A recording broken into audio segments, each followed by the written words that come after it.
Okay, it's time we start another big topic, which is network security.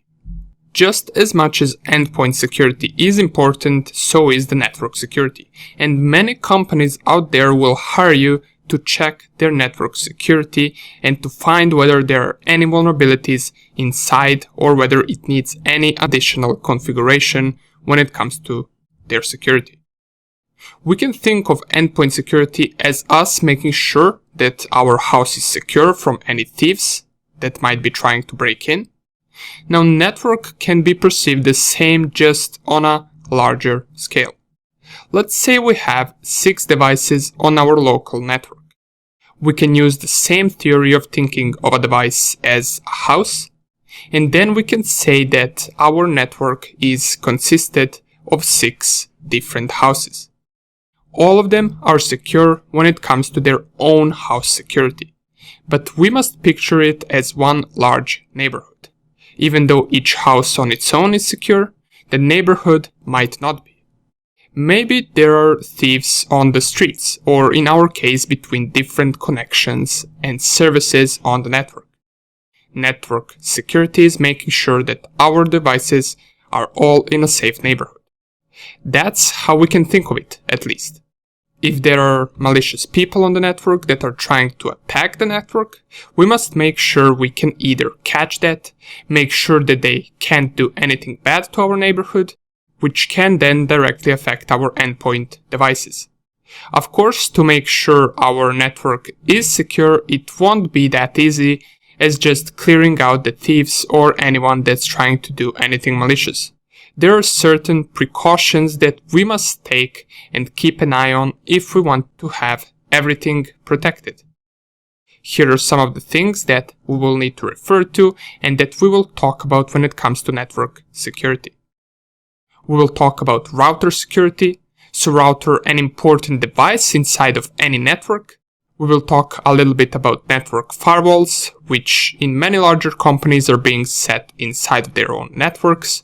Now, these firewalls can either be hardware firewalls, they can either be set inside the router, and there are many different types of network firewalls, which we will talk about in next few lectures, but that is one of the things that we will cover. Another important topic when it comes to network security is port and vulnerability scanning.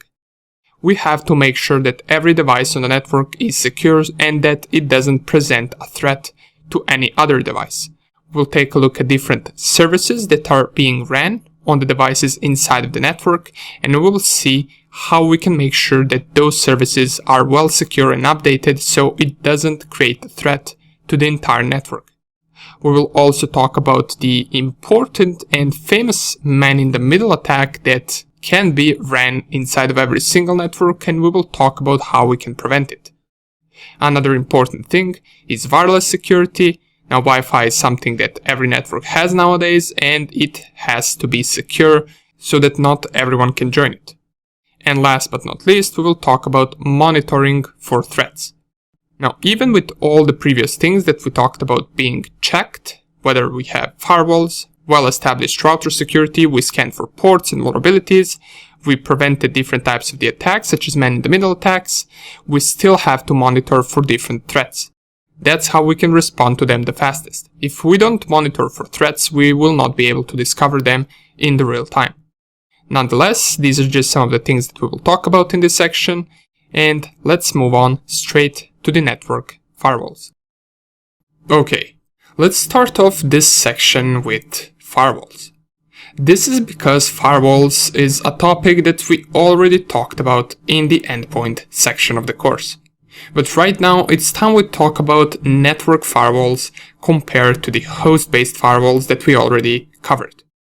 The difference is that we said host-based firewalls are running on the host machine and they are used to filter traffic on that specific host, while network firewalls pretty much does the same thing, just on a network level. It inspects packets and decides which packets are allowed to go in or out of the network. So it does work on both internal and external level. And visually you can imagine it as something like this. We have a network that communicates with the internet but through a network firewall that performs packet inspection and filtering. Of course, this is also done by a set of rules, and it can be different for different networks. And as we mentioned, these firewalls can look at outbound and inbound connections and determine which one can be led through and which one can't. Usually these types of firewalls will be found in larger company networks since they do need multiple layers of protection. This essentially means that if network firewall is turned on, it doesn't mean that host-based firewalls should be turned off. Both of them should work and the network should look something like this.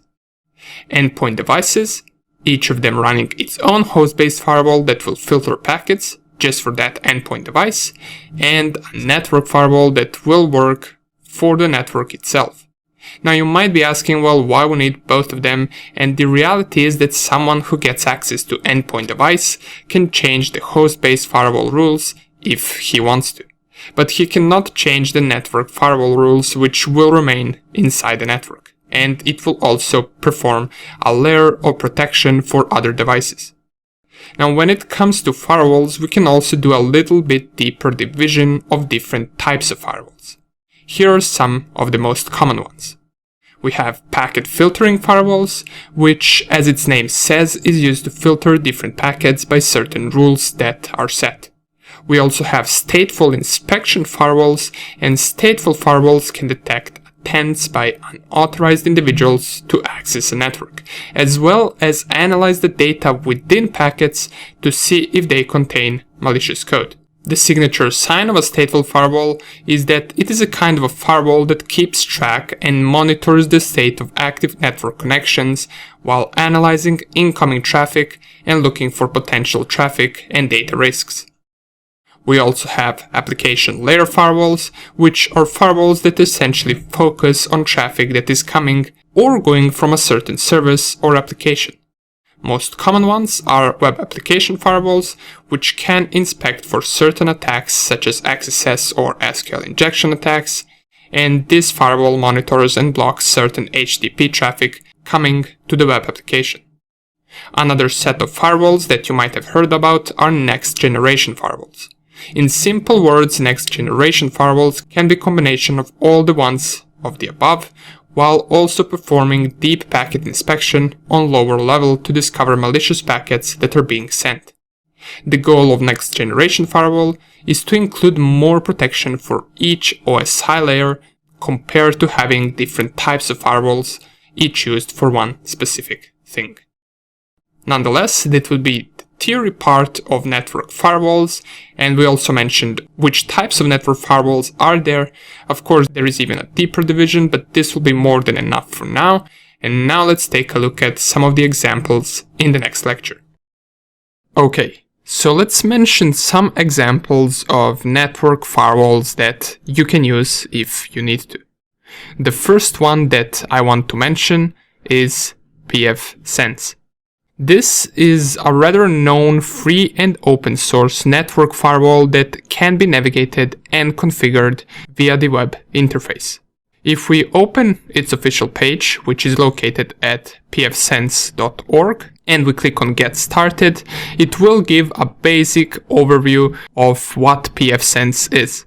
Here, the overview starts. As it says, the pfSense project is a free network firewall distribution based on the FreeBSD operating system with a custom kernel and including third-party free software packages for additional functionality.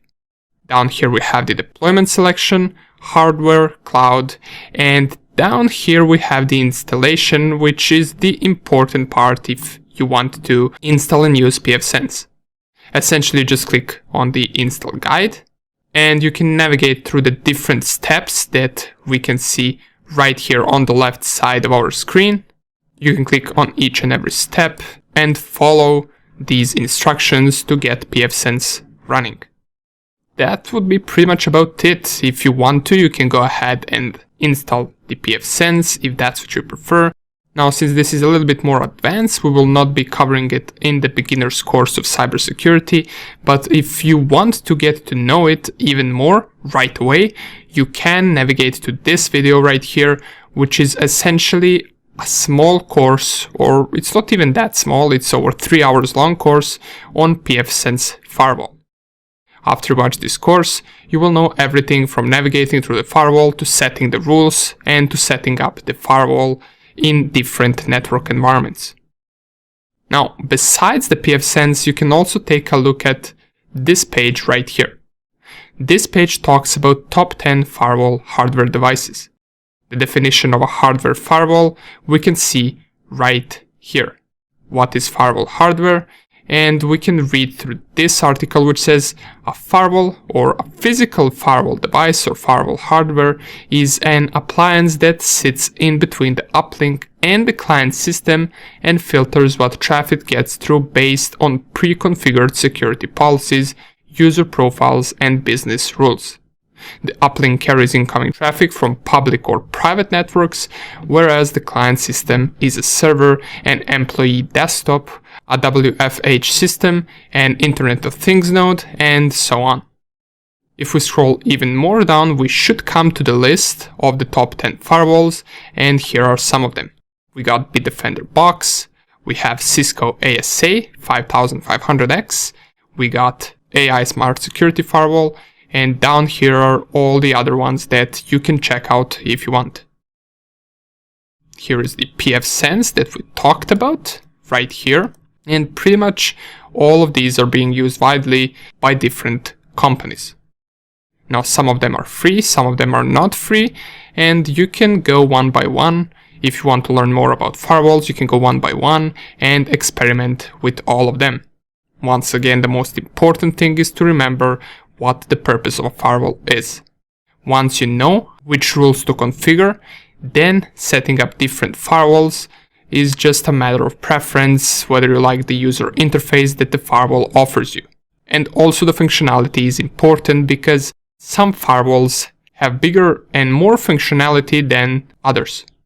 Okay, so you can research about all of these if you want, and I do recommend that you do that, as you might be using some of them in the future.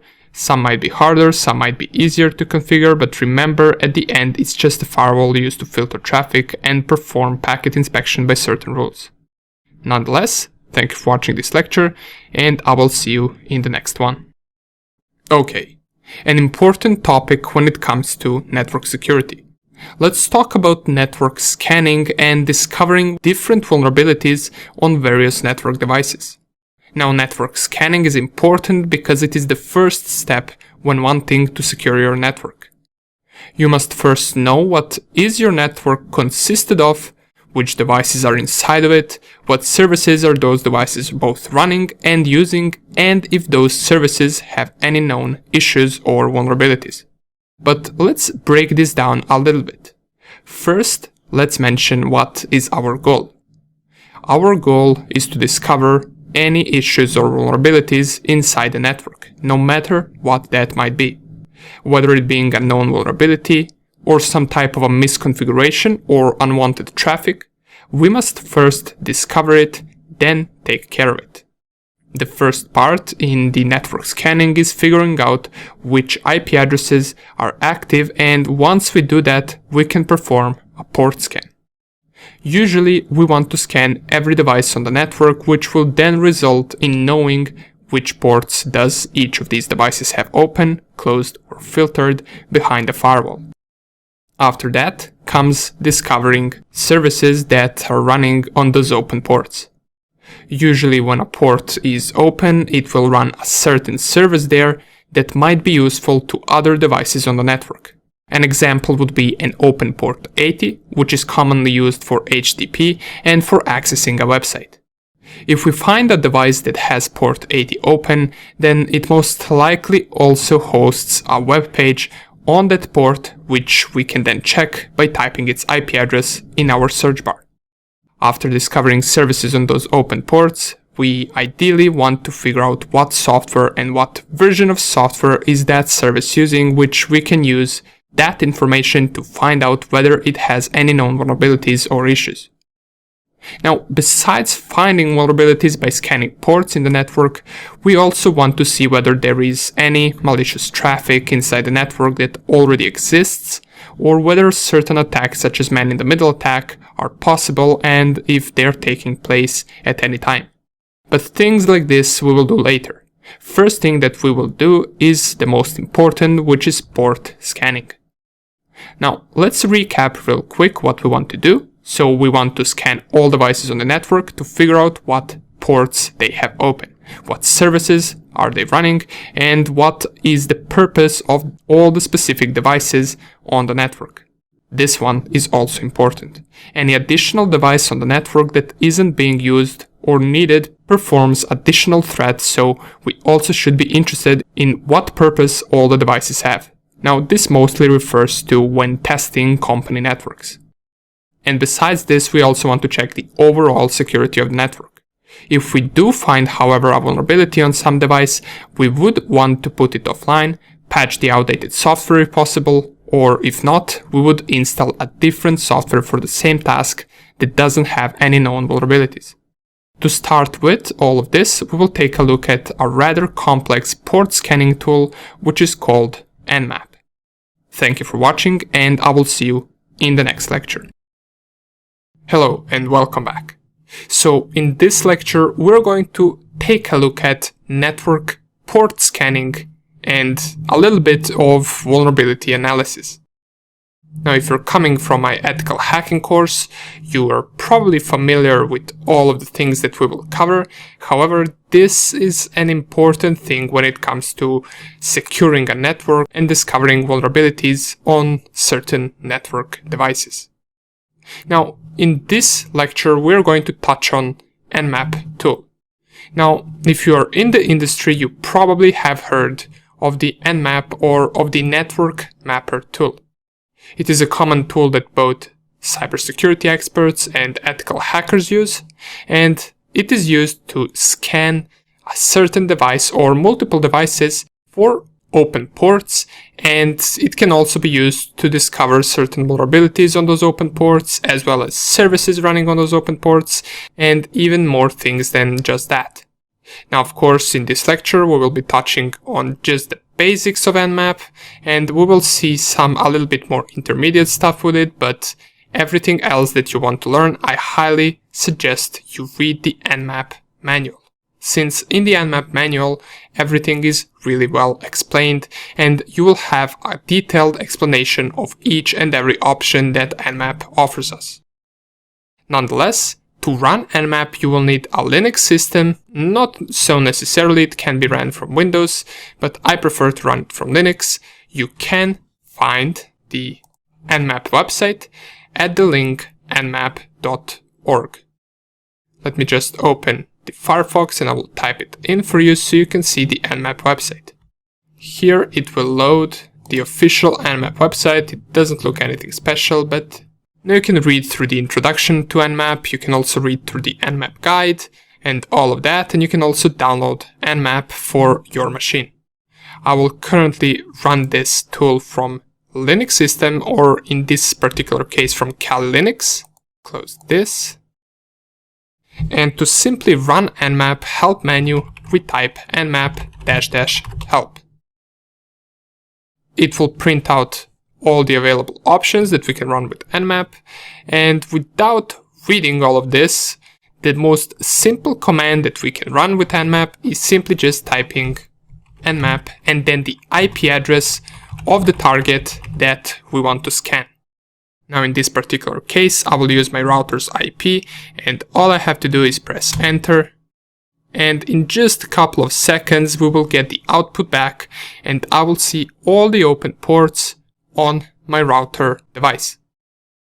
We can see that the host is up. We can see that it didn't show 994 closed TCP ports, and out of the 1000 ports that is scanned, it found 6 open ports, and it also tells us for which type of service are these ports normally used. For example, port 22, as we already know, is port for SSH, port 23 is Telnet, port 53 is DNS, and port 80 and 443 are HTTP and HTTPS, and if you scan your router, you most likely will find some of these ports to be open.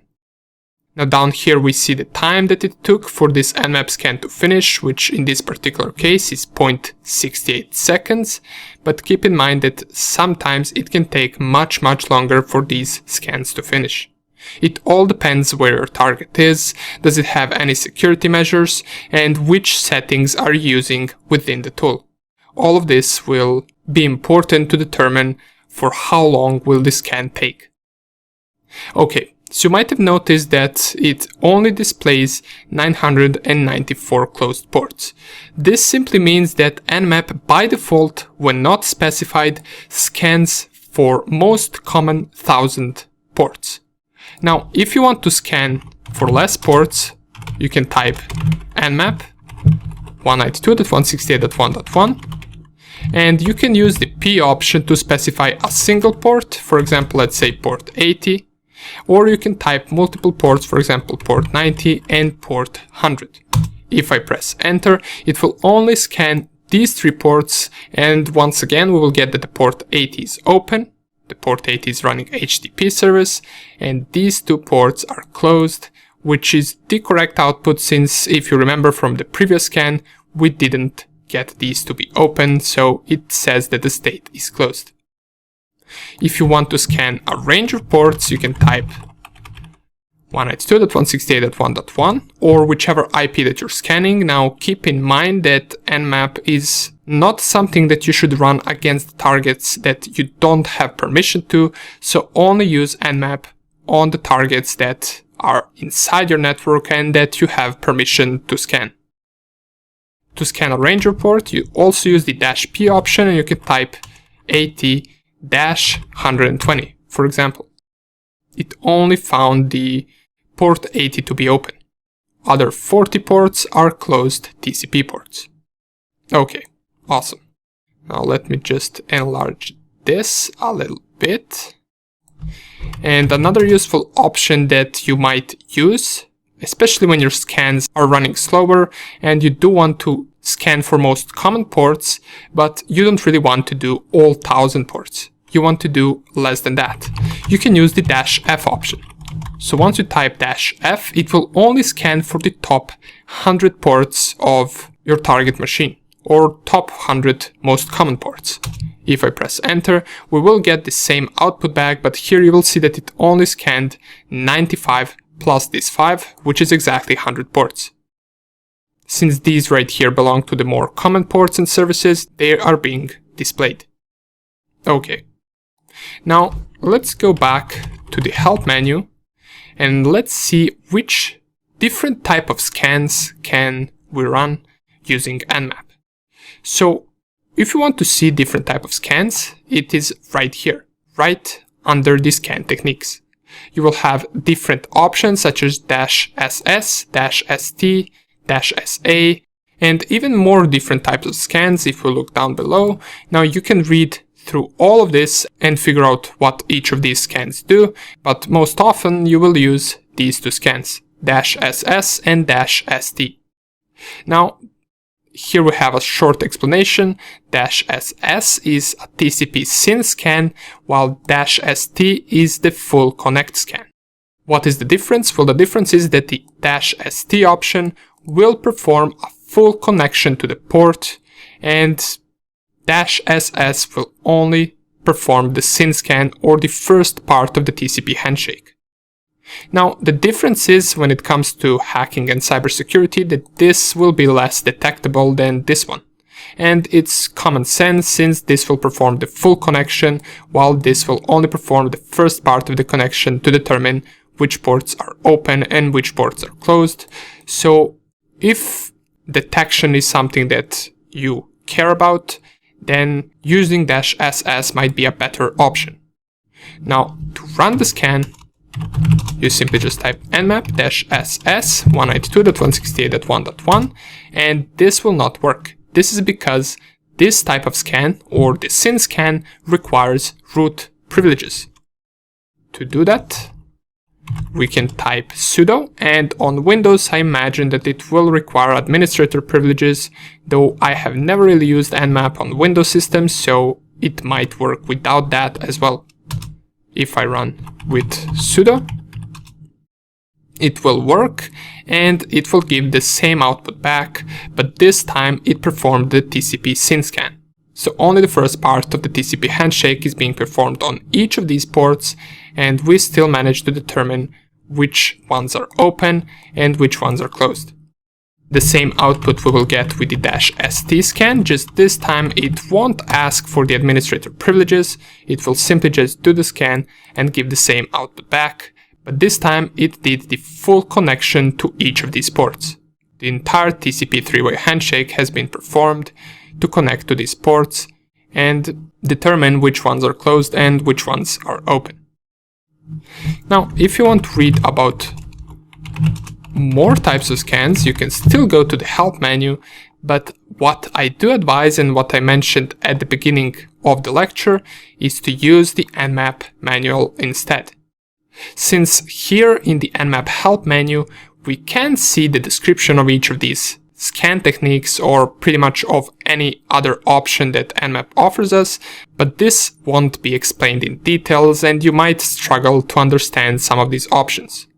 To fully understand and to fully read about these options, you can type man nmap, which is shortened for manual of nmap, and you can scroll through this entire manual and figure out what each of these options do. At the beginning here we will have our regular nmap help menu, which will cover the options just briefly, but if we scroll all the way down, you will start seeing each of these options being explained in details. Let's try to find our scans that we performed just to see what the difference is, even though I did explain, but let's just double check to see whether I was right. Okay, so after a little bit of scrolling, here is an important part that you want to read through if you are interested in learning nmap tool. So here is what I already mentioned. The simple command nmap target scans 1000 TCP ports on the host target. We already know that, I already said that, but down here you want to read through this, the 6 port states recognized by nmap. So we saw open, we saw closed, we also can have a filtered port, which simply means that it's most likely behind a firewall. We can also have unfiltered, open pipe filtered, and closed pipe filtered. You want to read through all of this to figure out what each of these means. Now these two are pretty much straightforward. When the port is open, it's open. When it says it's closed, the port is closed. Let's go down here. And here are the scan types that we performed. So -ss, which we already mentioned to be TCP SYN scan, and here is the explanation of what it is. Here is what I mentioned. This technique is often referred to as half-open scanning because you don't open a full TCP connection, you just send the SYN packet. So this is how the TCP SYN scan works, while the TCP connect scan performs the full connection to the port. You can read through the entire description and you will figure out what the difference is between these two scans. One more thing is that this one will take a little bit more time since it does perform the full TCP connection compared to the SYN scan, but in certain cases you will need to use this one, while in other cases you will most likely use this one. Nonetheless, you can read through all the other type of scans such as UDP scans, which is -SU option, and if you scroll all the way down you will see everything else. Now if we were to go through this entire manual, it will take way too long time, so we're just going to show a couple of more options that nmap offers us, and then we're going to move on to the next lecture. I do strongly advise that you do continue learning about nmap since it is a rather important tool in cybersecurity field, especially when it comes to network security. Okay, so we covered the -SS scan, the -ST scan, but let's take a look at the -SV scan. What is -SV? We haven't read it in the manual, but it's simply an nmap scan that will perform the version discovery on services that are running on open ports. For example, if let's say an Apache is running on port 80 as a web server, well then This command will try to figure out which version of Apache is running. Why is this useful? Well, it's useful because if we notice an outdated version on a certain port, then we can further on proceed to try and find any type of vulnerability for that outdated version. Let me show you how this scan works. We will simply just use my router again. So this is the command. And once you run it, you will notice that it does take a little bit more time than the previous two scans, and this is because this is a more detailed scan. It does have to find open ports, find services running on those open ports, and also determine what is the version of those services that are running on open ports. Now, anytime that Nmap takes a little bit longer to finish, you can use upper arrow to figure out at what percentage is Nmap at. See right here, we can see that it's currently at 83.30% done, and every time you press upper arrow, it will tell you at what percentage is the scan currently at. Now here it is, we got the scan finished, and you will notice the first thing is that we get a larger output. The part that we are mostly interested in is this one right here. So besides these three columns that we already had with the previous two scans, which are which ports are open, what state they are at, and the services running, we also get the version. So the TCP, or the port that is running SSH service, is running dropbear SSH 2014.63. So we get the exact same version, and we get this for each and every service that is currently running on my router. Now, if I was to try and discover vulnerabilities, the first step would be to research about this specific version and trying to find online whether there is any exploit or vulnerability that exists for this specific version, and if it does, I would try to exploit it. Now, this is more on the offensive side, but also as a cybersecurity expert, you need to discover vulnerabilities to know what you need to secure.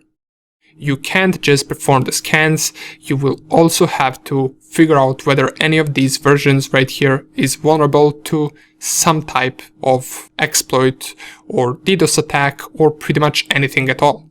All of this should go in a report, which will then let the network administrator or someone else that is in the charge of the network update any outdated software and remove any type of other services running that shouldn't be there or that might present a threat. For example, right here, and once again, if you're coming from my ethical hacking course, you will be familiar with this machine right here, but this is simply just a vulnerable virtual machine that I'm currently running just to show you how the scan will look like for this machine. Now, you won't really have this machine available for you, but in case you want to test your Nmap skills on this machine, you can download it. Just type in Metasploitable download on the Google and you should find download links for this machine. Right now I want to find out the IP address, so I'll just type ifconfig and it's 0.1.7, and all I have to do is type the same scan but just change the IP address, and it will perform the scan on this target as well. Let's wait for it to finish, and here are the results. So we do get quite a few ports open on this machine, and we also get the versions of the services that are running. Now, since I already tested this machine, and anyone that's coming from the hacking course already covered this entire machine and all the exploits, I already know that a bunch of these services are vulnerable, and you can find exploits for any particular service just by researching their version name. For example, if you type this version name in Google, the first thing that will come out is the exploit that you can use to run and exploit this vulnerable machine to gain access to it. All of this is important because if you discover something like this inside a company network, for example, it should be written down in the report as a critical vulnerability, especially if you can get access to that machine through that vulnerability. After that, this specific service should be patched or updated, or a different software should be used that doesn't have any vulnerabilities. Now another useful nmap command besides this one is -o. This command is used when you want to discover an operating system that the target is running.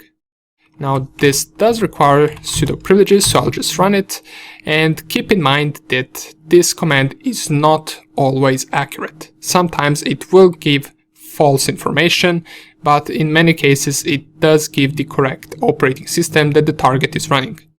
The information will be down here, right below the port scan, and you will be able to read what nmap thinks that the target is running. So nmap says that the target is running Linux, and you can test this. For example, if you have a Windows machine at home, you can try to scan it with the -o command and see whether nmap will be able to figure out whether it's a Windows machine or Linux machine or Mac OS. And one more thing is the -a command. Now this -a command stands for all. It will scan for ports, for versions, for operating systems, and I'm not sure it might even scan for different scripts. Now this is one of the commands that will take the longest to finish since it does perform a bunch of things, but when you want to perform everything on a target machine without having to run multiple scans, you can just simply use -a and it will perform the OS scan, the version scan, and the port scan. And last but not least, it's important to know about using scripts in nmap.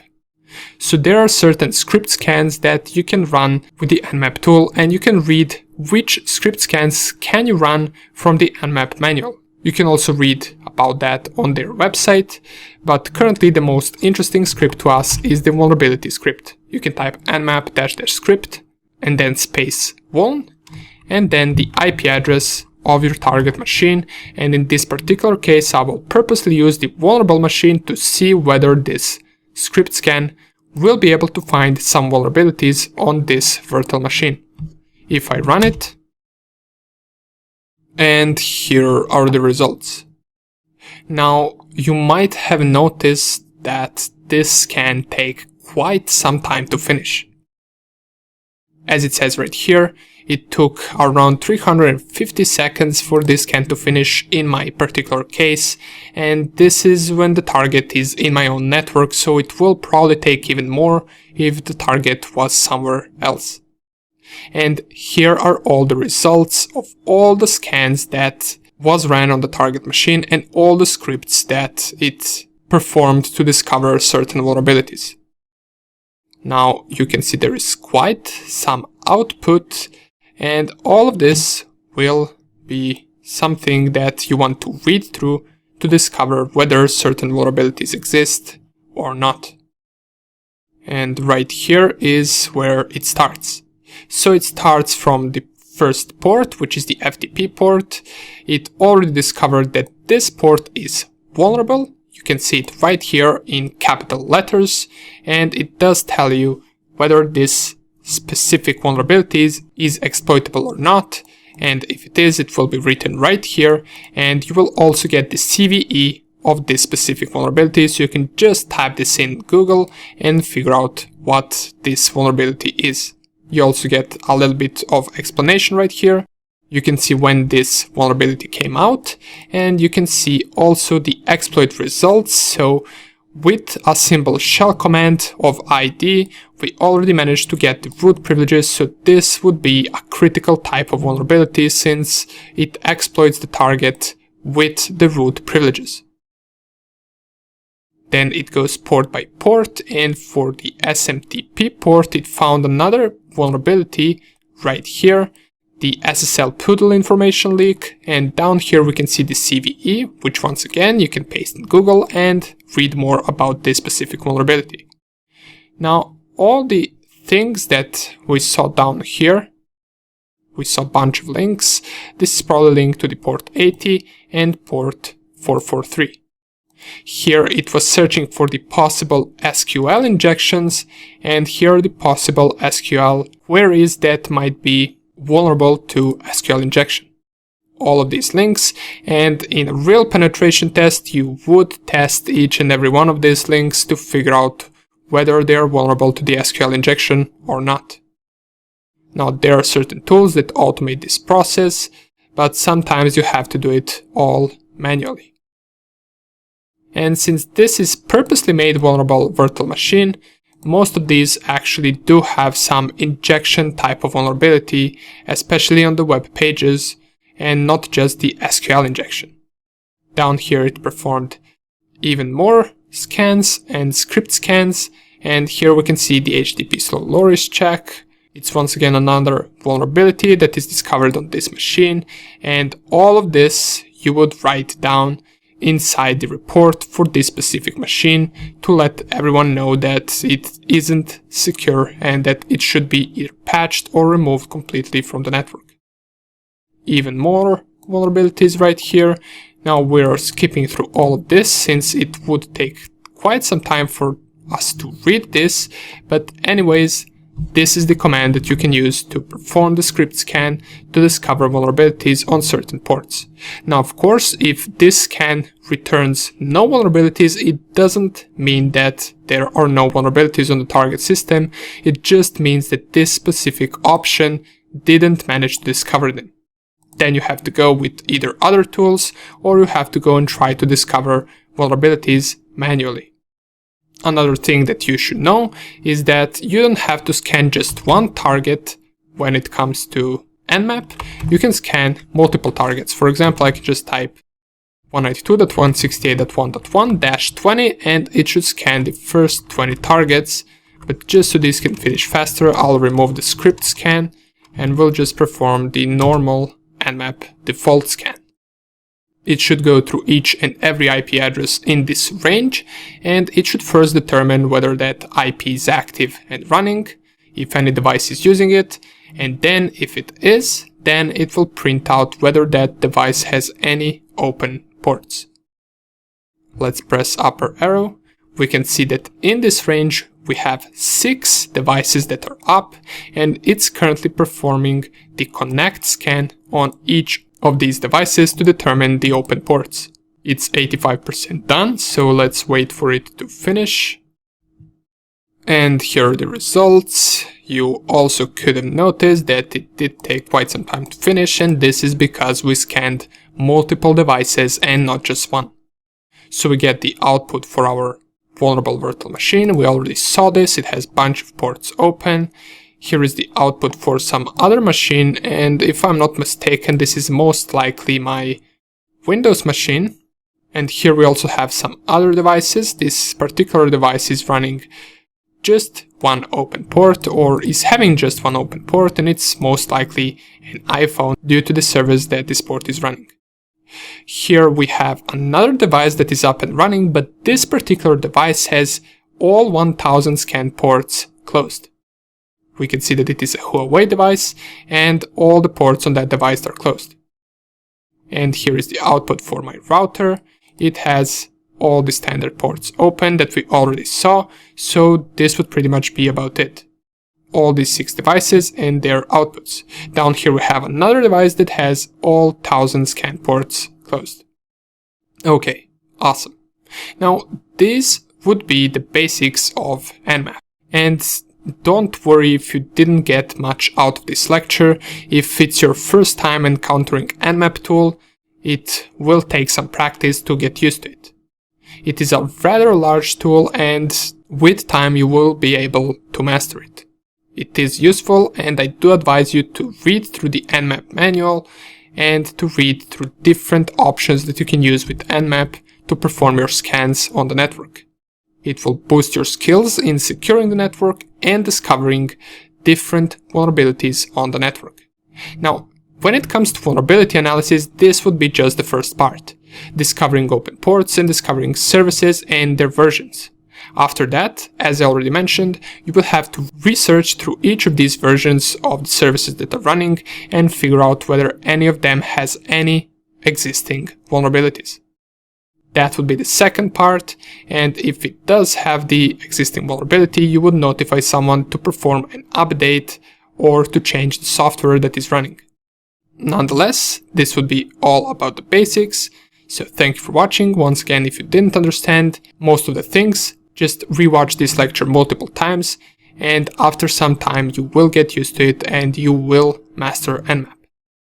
Thank you for watching, and I will see you in the next lecture.